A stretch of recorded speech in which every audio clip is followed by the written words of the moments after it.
अन्न व औषध प्रशासनाच्या आयुक्तपदी तुकाराम मुंडे यांनी आल्यानंतर त्यांनी अत्यंत नागरिकांना चांगलं खाद्यपदार्थ व्यवस्थिशीर असं कसं मिळेल यासाठी त्यांनी कसोशीने प्रयत्न केलेले आहेत आणि त्याचबरोबर त्यांनी नागरिकांना तक्रारी करा म्हणून असे आव्हान केलेले होते आणि त्यांनी ऑनलाईन पोर्टल पण चालू केलेली।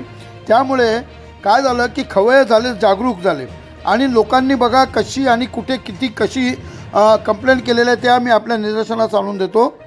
कारण या नागरिकांसाठी सुरू केलेल्या या विशेष ऑनलाईन तक्रार पोर्टलला नाशिक विभागातून देखील मोठा प्रतिसाद मिळालेला आहे।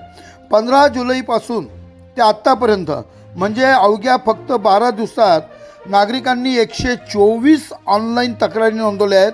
यामध्ये निकृष्ट दर्जाचे अन्नपदार्थ, लेबलिंगमधील त्रुटी, तसेच हॉटेल, उपाहारगृहे आणि खाद्यपदार्थ विक्रीच्या ठिकाणी आढळणाऱ्या अस्वच्छतेच्या तक्रारीचे प्रमाण सर्वाधिक आहे। अन्न सुरक्षा आयुक्त तुकाराम मुंडे यांनी सुरू केलेल्या सेफ फूड सेफ महाराष्ट्र या मोहिमेला नागरिकांचा मोठा प्रतिसाद मिळत असून अन्न औषध प्रशासनाकडे तक्रारीचा ओघ वाढलेला आहे। भेसळयुक्त अन्नपदार्थ, अस्वच्छ हॉटेल्स, निकृष्ट दर्जाचे खाद्यपदार्थाबाबत नागरिक आता थेट तक्रारी नोंदवू लागलेले आहेत।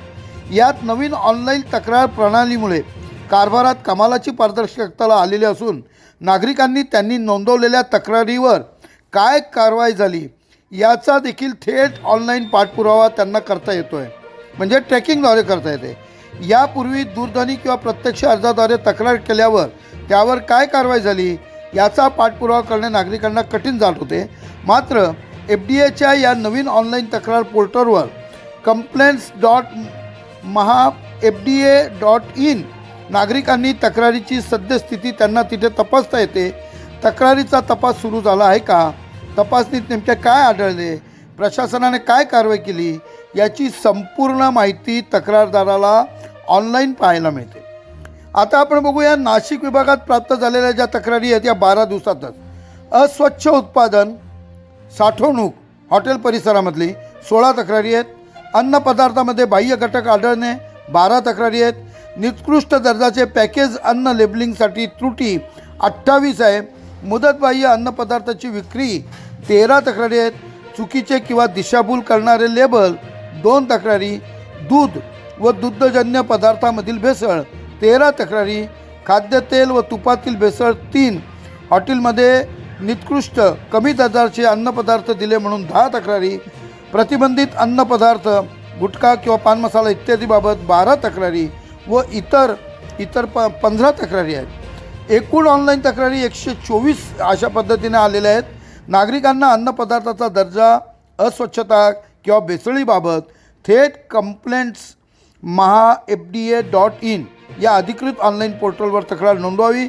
या पोर्टलची रचना अत्यंत सोपी असून त्यावर तक्रार नोंदवल्यानंतर तिचे काय झाले हे नागरिकांना स्वतः ट्रॅक करता येते।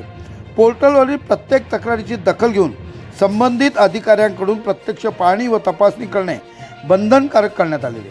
नागरिकांनी आपली तक्रार अन्न औषध प्रशासनाच्या 1800-222365 मी पुन्हा बोलतो 1800-222365 या टोल फ्री क्रमांकावर सुद्धा त्यांना नोंदवता येते आणि तिथे सुद्धा त्यांनी नोंदवावी। अन्न औषध प्रशासन विभाग नागरिकांच्या आरोग्याच्या संरक्षणास सर्वोच्च प्राधान्य देत असून नाशिक विभागात सुरू असलेली विशेष तपासणी मोहीम पुढेही अधिक व्यापक स्वरूपात सुरू राहणार असून अन्न व्यावसायिकांनी स्वच्छता, सुरक्षित अन्न उत्पादन, साठवणूक, हाताळणी व विक्री याबाबत अन्न सुरक्षा मानके अधिनियम 2006 तसेच त्या अंतर्गत नियम व विनियमाचे काटेकोर पालन करावे। नागरिकांनी कोणत्याही अन्नपदार्थाबाबत दर्जा, स्वच्छता किंवा सुरक्षिततेबाबत जर शंका असल्यास अन्न औषध प्रशासन विभाग यांच्याकडे तक्रार नोंदवून सुरक्षित अन्न अभियानात सक्रिय सहभाग नोंदवावा असे आवाहन अन्न औषध प्रशासन नाशिक विभागाचे सहआयुक्त अन्नचे श्री मंगेश माने यांच्यातर्फे करण्यात आलेले। प्रबंधभूमी महाराष्ट्र न्यूजसाठी महाराष्ट्र न्यूज इंचार्ज हरीश मारू।